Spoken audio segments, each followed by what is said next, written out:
এই যে মিস, শোনেন প্লিজ, সিঙ্গেল আছেন কি? বলতে চাই একটা কথা, আপনি রাখবেন কি? হেই আমার মনের রাজপ্রাসাদের রানী হইবেন কি?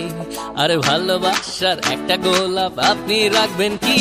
হেই আপনার পিছে ঘুরে ঘুরে আমি রোদে পুইরা ছাই, বুঝতে গিয়েও এই আমারে বুঝাও বোঝেন নাই।